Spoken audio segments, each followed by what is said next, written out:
Okay, so welcome everyone to this next seminar, lunchtime seminar in our TAPAS series, and it's good to see as many of you here. Before I introduce our speakers today, I will just make a couple of housekeeping announcements. First of all, to tell you that this seminar is being recorded. The usual remarks apply, that if you don't wish to be recorded, please don't put your camera on and stay on mute. Secondly, for those of you who are joining, please stay on mute during the course of the talk. If you want to ask questions, please feel free, but do them in the chat, and we'll reserve the discussion to the end of the presentation, and we can have a general discussion at the end of that. So with that, I think that's all there is in the way of housekeeping. It's my pleasure to introduce the two speakers today, Laura Fogg-Rogers and Sophie Laggan from the University of West England in Bristol.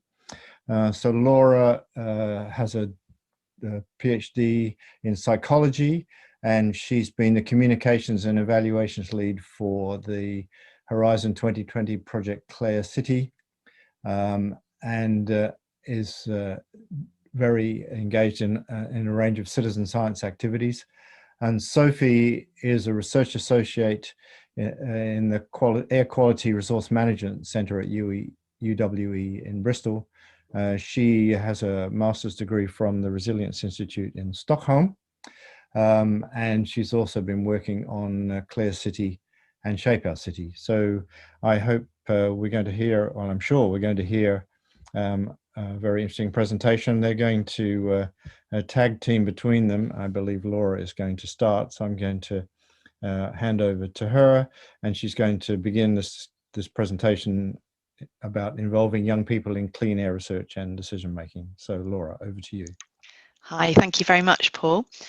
So yes, we're going to present the results and our methods from actually 4 different projects. So Clare City, a Horizon 2020 project, We Count, which is currently running now, that's a SWOFS project and a EU project, and Shape Our City, which is now finished, but use a lot of the same methods, and Detti, which is currently running as well, which is the Initiative for Digital Engineering, Technology and Innovation.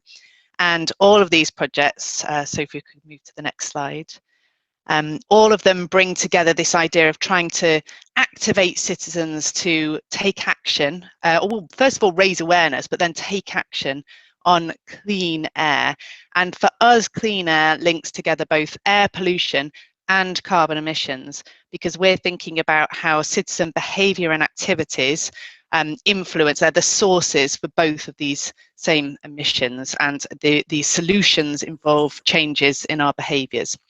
So Clare City brought together 6 pilot cities from across Europe, which you can see on the map there. And we aim to shift public understanding and invited citizens to give their opinions on air pollution and carbon reduction to shape the cities of the future. So if we move on. And as part of that, a key part was raising awareness of these issues. And we found that, and other research shows this, that air pollution is a very tangible way into talking about wider carbon emissions as well, because it's immediate and it affects our health in the here and now. There's also a huge social justice and environmental issue, environmental justice issue there as well that links the two. And as you can see, we've produced various resources about this, showing that it is mainly the vulnerable who are impacted, so young people, old people, and those with health conditions, but not necessarily the emitters themselves. The emitters are not necessarily affected by the air pollution. So lots that have been covered in our projects about that. And if we move on.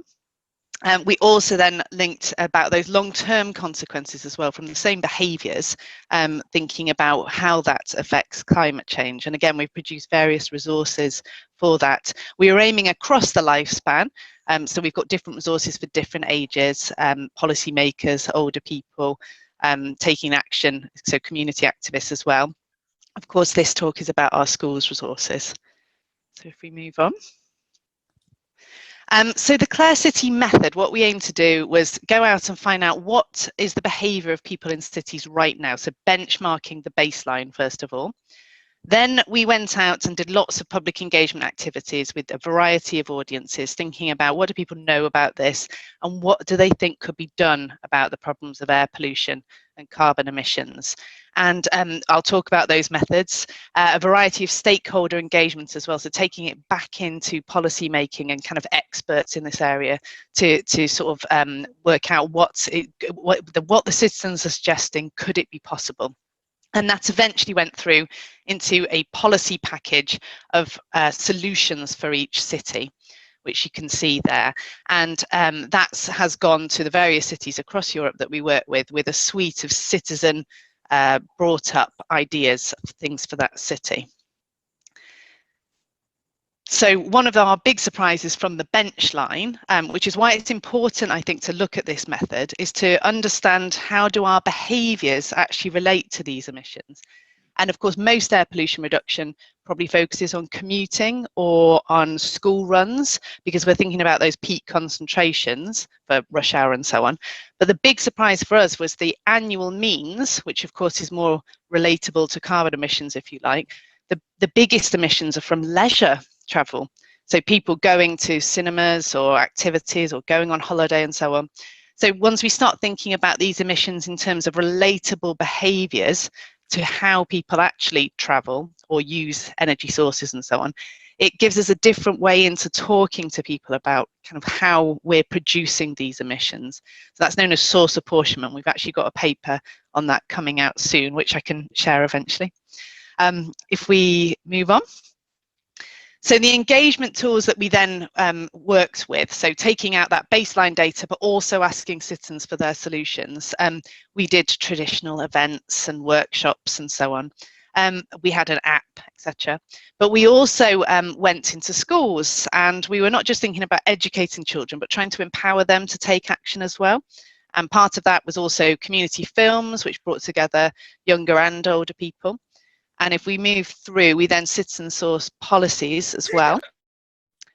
If we just, there we go. And so we had a game that was designed, which was kind of a selection game to pick which policies were preferable to people, and huge engagement from young people on that, because it's an easy way to have your voice there. Whereas something like a traditional method, like a stakeholder workshop or the policymakers workshop, were tended to attract older, mainly men. And that's, you know, because they're the people who are the higher up in the organisations or decision makers.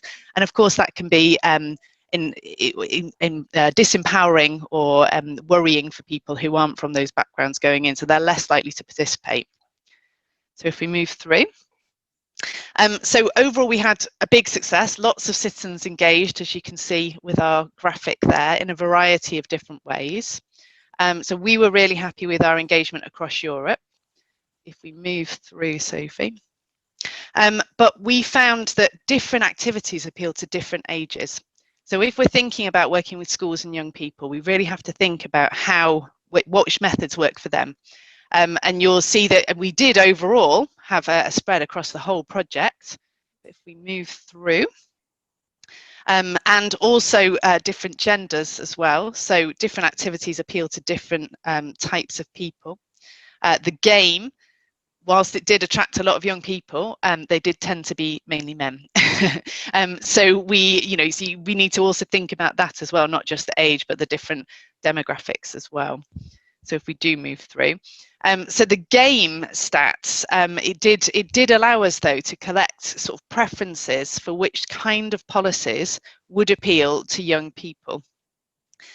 So you can see there the list there. So they tended not to actually pick the ones that were massively different to society as it currently is. So they're actually not kind of that radical in what they chose in our game. They were choosing policies which more change things as they are. Maybe that's because they don't know that things could be radically different to how they are. So keep separate ticketing systems, make property developers consider this in their development, ban bonfires, don't build nuclear power stations, and cycle superhighway lanes as well. If we move through, Sophie.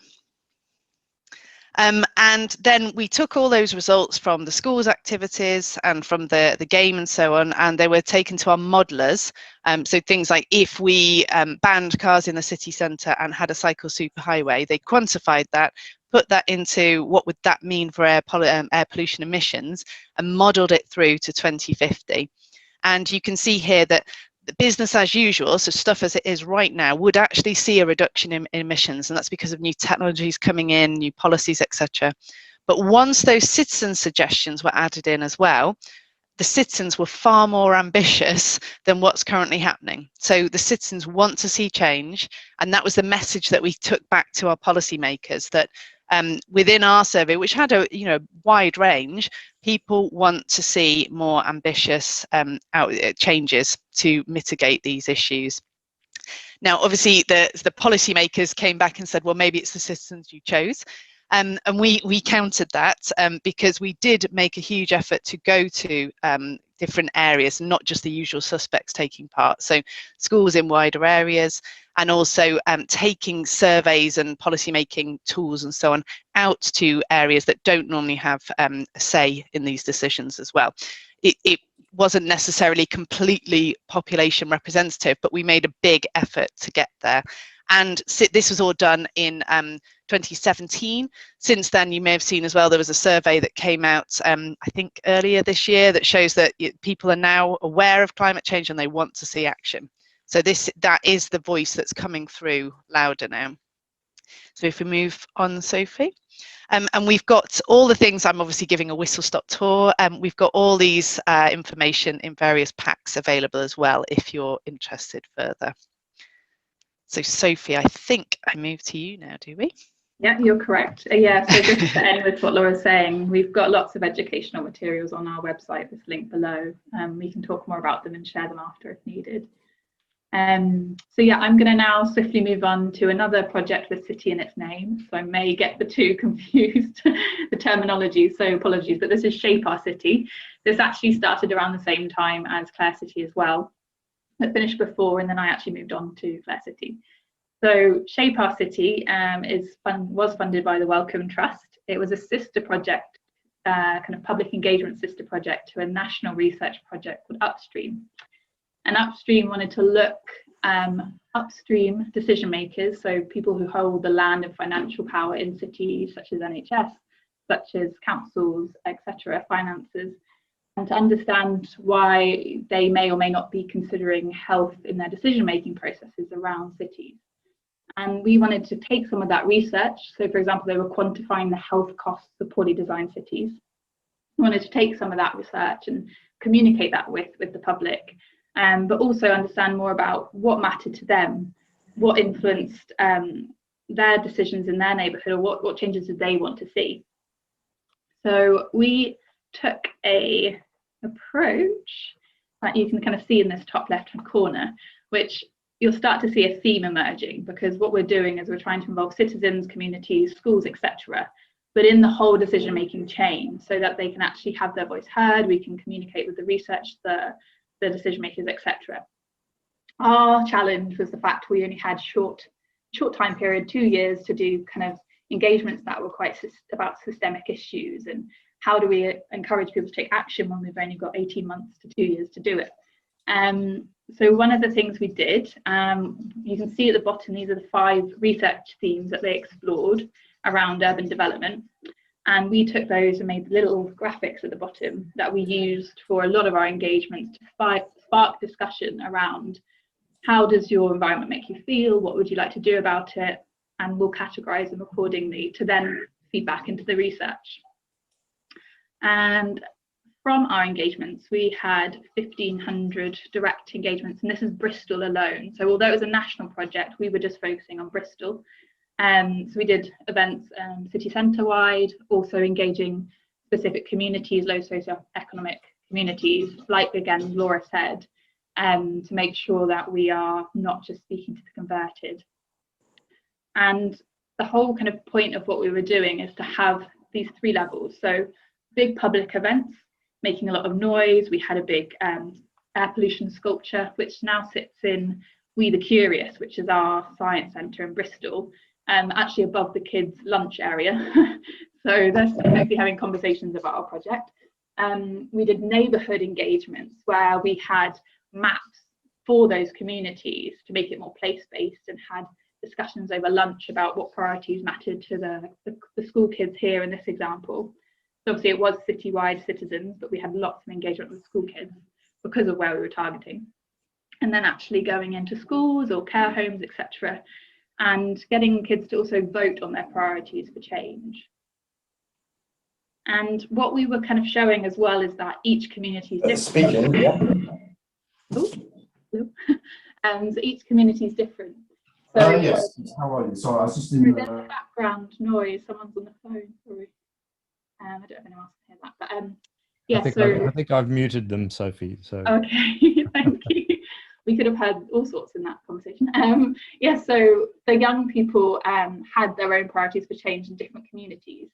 So air pollution wasn't like the biggest kind of issue for them because of where we were targeting. For example, we targeted a school outside of Bristol which had lots of countryside, and they were really interested in protecting nature and prioritising it. We also had an inner city who wanted to prioritise it because they lacked green space.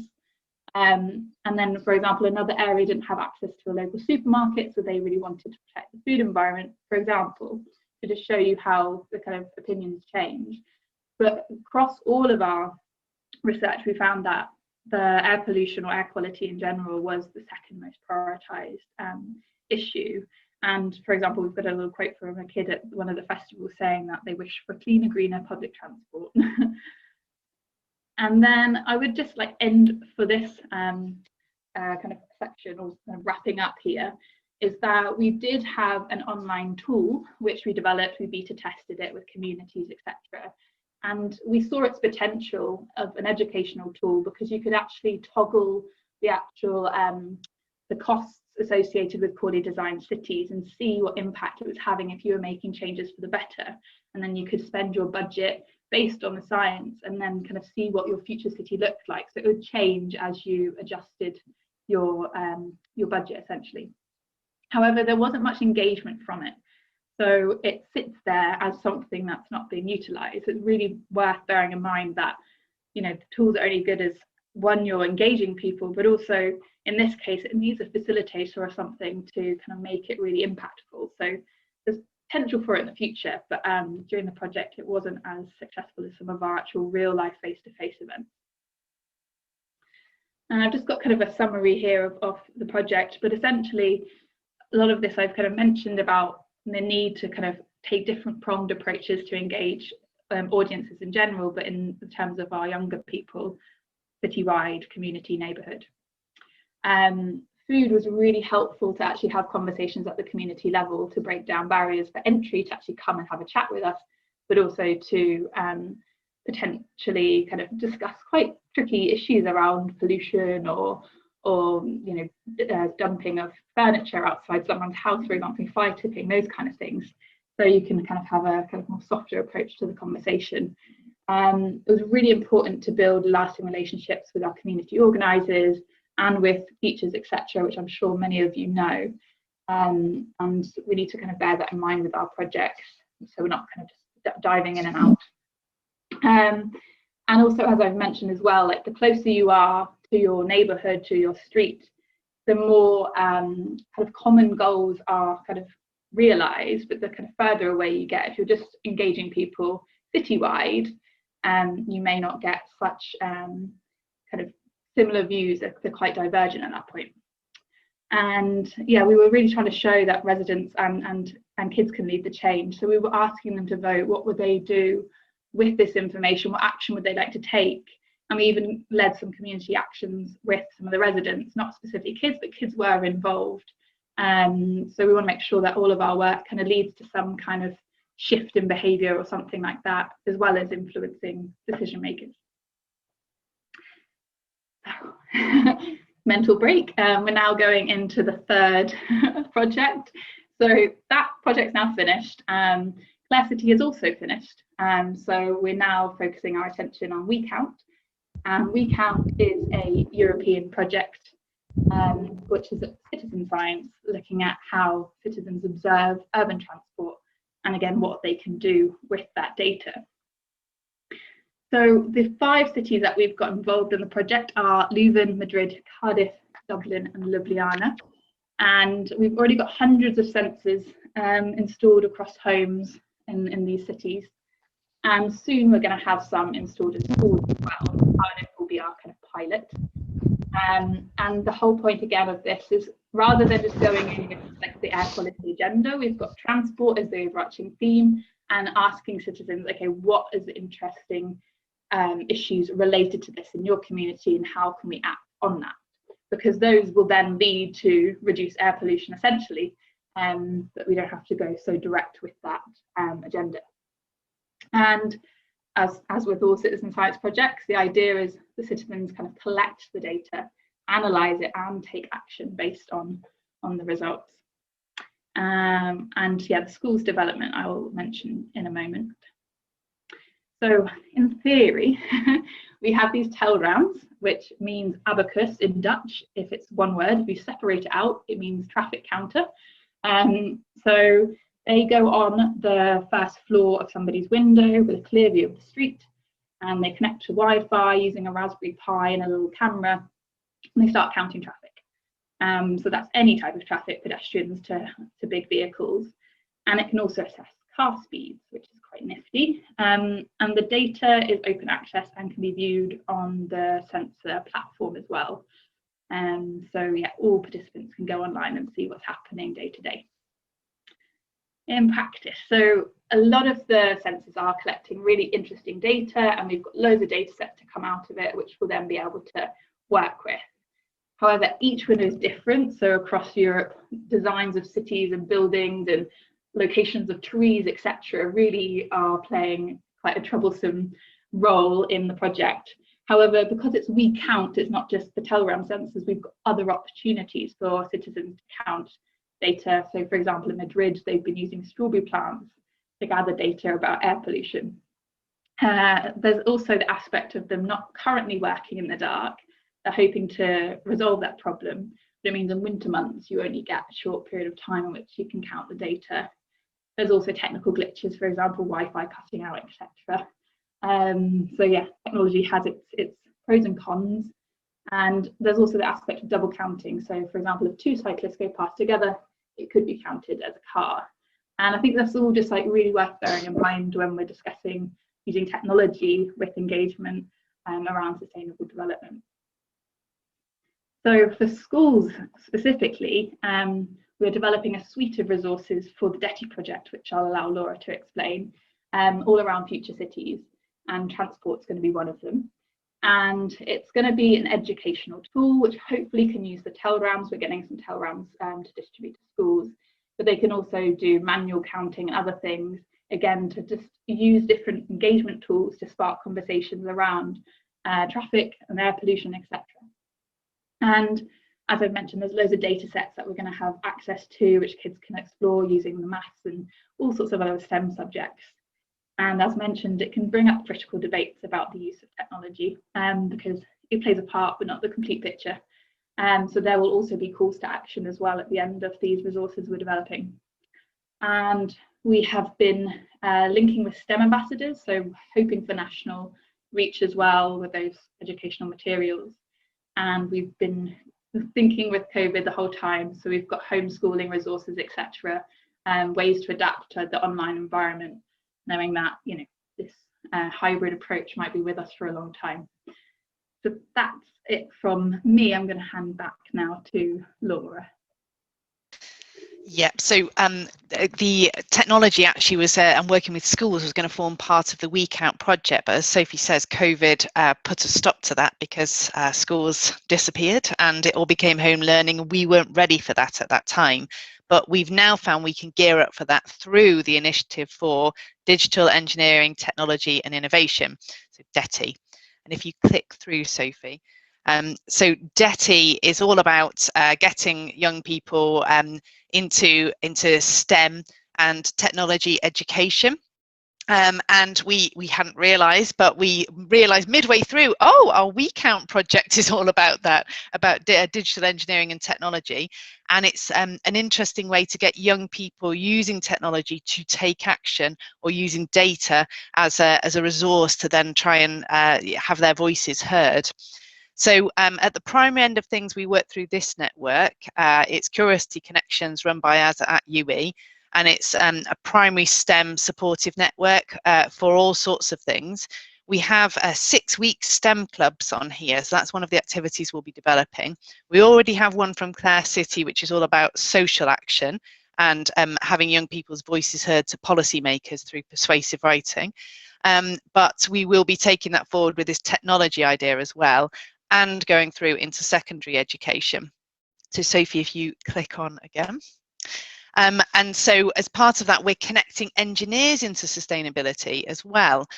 So one of the things that with the engineering agenda is they want to get more people into STEM generally, but also more diversity in engineering. So women make up only 12% of the engineering profession, and only 8% of engineers are from a Black, Asian, minority ethnic background. So other research shows that actually women in particular are not motivated by technology per se. They're more interested in STEM as a communal goal. So what can, by using STEM attributes, that we can get to a societal or an environmental or something that benefits people. And of course, using digital engineering and technology like this can help benefit both immediate health through air pollution, but long-term health and society and the environment as well through the climate action. So we're linking with that and putting STEM ambassadors into schools for British Science Week, where the theme is innovation. So that's good timing as well. And if we click through, Sophie.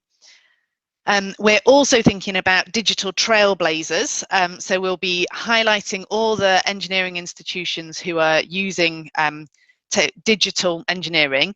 And we're linking digital engineering the whole time to sustainability for 2 reasons. One is if you're digitally engineering something, so designing something digitally, then you're not making stuff or creating stuff doing it. Secondly, if we are using digital engineering, as we are here right now, then it means that we're not travelling places, so there's less transport as well. And then thirdly, through these innovations in technology, hopefully we can work towards some technological innovations which may help for future societal goals as well. So we're then working towards COP26 later this year, as I'm sure we all are. And Sophie, if you move through. So we are planning this for October later this year, so before COP26, with the idea that hopefully the outputs that come from this could be presented to policymakers at COP26. So the Youth Engagement with Engineering for Sustainability Summit, yes. And it's about hearing exactly as Sophie was saying, that I think we will need some technological innovations, but it's not the whole picture. So where does social change come into that as well? And how do the young people see that working?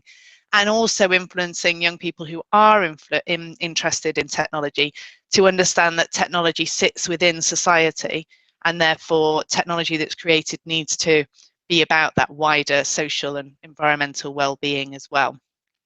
So it's another route for us to kind of get into schools through thinking about technology in different curriculum areas to still address the air pollution and carbon emissions issues. And I believe that's the end of the slide pack. Is it, Sophie? It is, fantastic. So that's a whistle-stop tour of all our projects.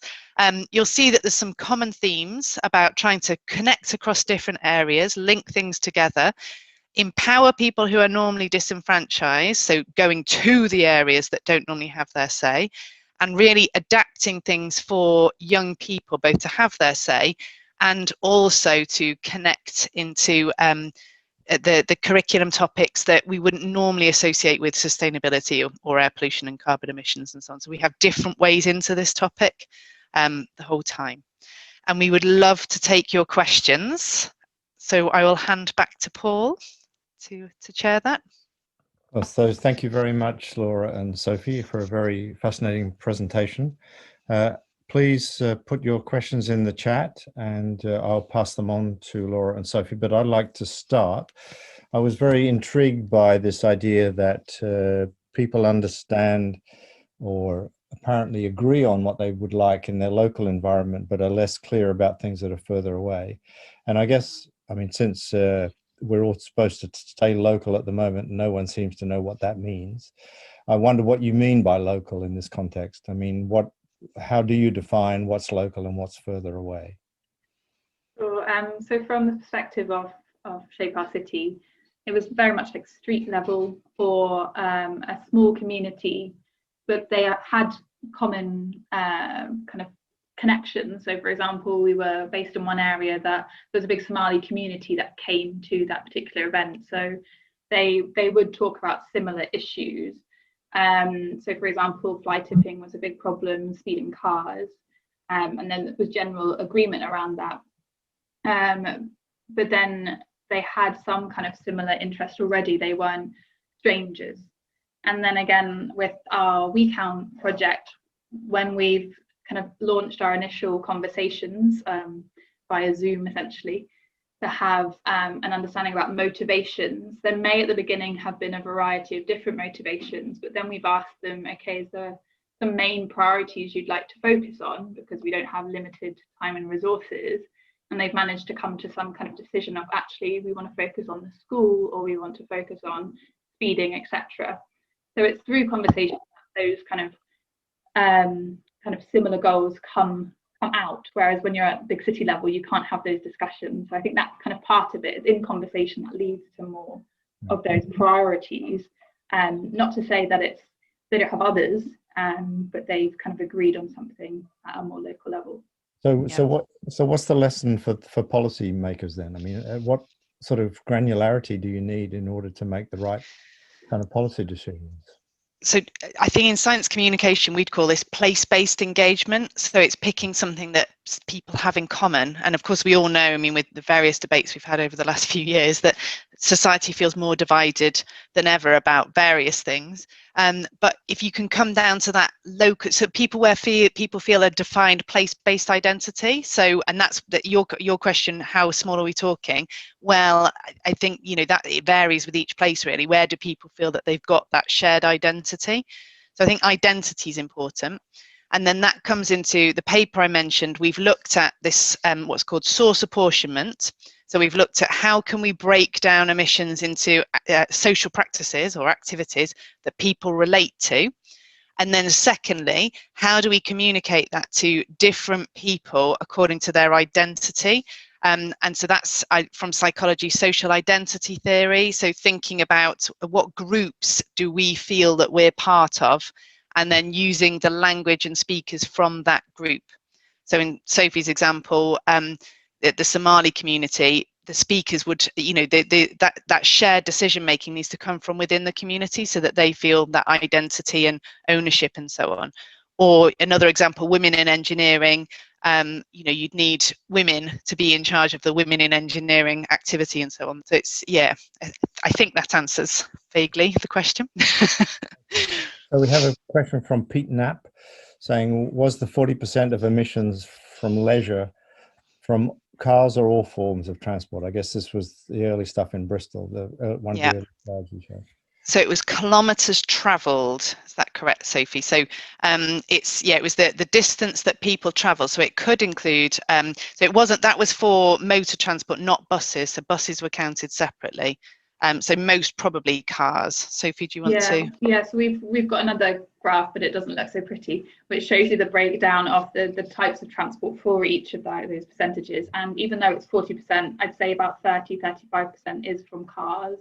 So even though, yeah, it's from multiple sources, the majority for each category is from cars. Mm. Okay, thank you. And we discussed, so it was interesting to our policymakers, that particular finding, because again, we think about commuting and school travel, but then when we all started to think about it, we thought, well, actually, no, you're right. I do go on like an hour-long day trip, or when I want to go to play some sort of sport in the evening, I don't walk, or I don't like get the bus in the evening. I take my car across town because that's more convenient. And then we're all like, you know, thinking about kind of once it relates to people, you can see where those emissions are coming from and how behaviour would need to change. Okay, thank you. We have another question from a name I can't, it's not a name. Could you please tell about your approach for assessing short to long-term impacts and evaluations? Yeah, so we try where we can to go across all of them, so short, medium and long-term outcomes. We will be doing that with our Detti project because we're in touch with the schools, so we can keep going back and monitoring. With the Clare City project, that was just a cross-sectional one-time look at things. So we looked at sheer numbers of people coming, as you saw the demographics, the types of people who are coming to various events, which tells us about what works for different people. And then we assessed knowledge, attitudes, and intended behaviour. And we did actually find from our evaluation that the more people enjoyed the activity, the more they reported gaining knowledge, and the more they reported they were intended to make a behaviour change. So enjoying the activity is important. We did only look though at intended behaviour change, and we've not been able to go back to those particular people and see if they had made the behaviour change. And that's where a longitudinal follow-up study is needed. But as I'm sure we all know, it's expensive and hard to track and follow people, so we haven't for that one. Thank you. From Peter Carey from Moortham Forest, the TELRAM sensors look very interesting. How accurate are they? It sounds they would be a good way of engaging with residents where low emission neighbourhoods or school streets are being considered. Yeah, I mean, interesting enough, we're in conversation in Cardiff about a low, what's it called again? A low traffic neighbourhood. Low emission, thank you. Too much terminology coming out at the moment. So yeah, we're linking up with them, potentially using those devices again to kind of do a before and after, or during kind of to see the impact. So there's still glitches that need to be worked through with the device, but we've got experts who can set up the sensors to begin with, who are constantly renewing the technology, and hope to resolve issues to do with Wi-Fi soon. So the devices can be bought either locally. We can actually buy all the resources or the materials in the UK, or we can get them from our EU supplier at the moment, but because of Brexit, it's costing a bit more. With our project, we're distributing a lot of sensors, and we have extras as well that we may be able to distribute. So there's a few routes you can take, and then with the TELRAM itself, there's a platform that citizens can use and make use of. So we're definitely happy to have conversations with other places who would like to use the sensors, and definitely think they're useful for educational purposes. Also, in terms of getting communities together, we're building networks of neighbourhoods as well, who are then using that data, maybe even in addition to NO2 sensors, etc. Have a suite of kind of evidence really to support them. So yeah, they're not 100% accurate, but there's definite use for them, especially in engagement. And we have some case studies in other countries because they're more ahead of us. So in Leuven, they have been used, that's in Belgium. So they have been used to show, when a road is shut or at different areas. And they have shown that, when traffic changes, where does it go? And used it as evidence to fight for lower traffic neighbourhoods and so on. And so we're starting that in the UK. As well as the activities Sophie mentioned in Cardiff, we're also trying to expand that with some community STEM engagement with STEM ambassadors in Easton, which is an area in Bristol with higher an Asian background population. And so they've got a network called SAF-HAVA, which stands for Clean Air in Arabic. And they're going to combine air pollution sensors. There have been some counts as well to verify them, and they're pretty accurate. And then really it's to be able to have this suite of data to be able to then have the conversation locally and talk to policymakers to say about the changes that they'd like to see happening. And we also have a partnership with the charity Possible, or We Are Possible. They're going to be launching a network of cities, a car-free cities project, where they'll be using the sensors for that reason. So the sensors are about counting data, but really it's about trying to get communities showing speeding or overuse of cars, or as it's a cut through, that kind of thing, and then being able to ask for something that they want to change. So that's what Possible's interested in. Yeah, thank you. And a rough estimate of cost, or in what do they cost roughly? Well, they were about £80. Is that right, Sophie? But with Brexit, they were €70. We've had to do some searching for UK suppliers, so we need to figure out how much they are in the UK, but should less than £100. Yeah. Okay. Interesting. Okay. I have one more question, which is you've talked about sort of sustainability and various interactions with that. Are you sort of focusing on any of the sustainable development goals in particular, or you haven't mentioned them? I just wondered how they play into all of this discussion. So we haven't for these projects because we've been thinking just more generally about because we work with a clean air monitoring research centre, so it's just about bringing emissions down. So I suppose that would be air. But within my teaching, so I also teach engineers, we very much bring sustainable development goals into this engineering education. So because engineering could contribute to pretty much most of the goals. And I bring actually the SDGs into their assessment and thinking about how engineering can help sustainability.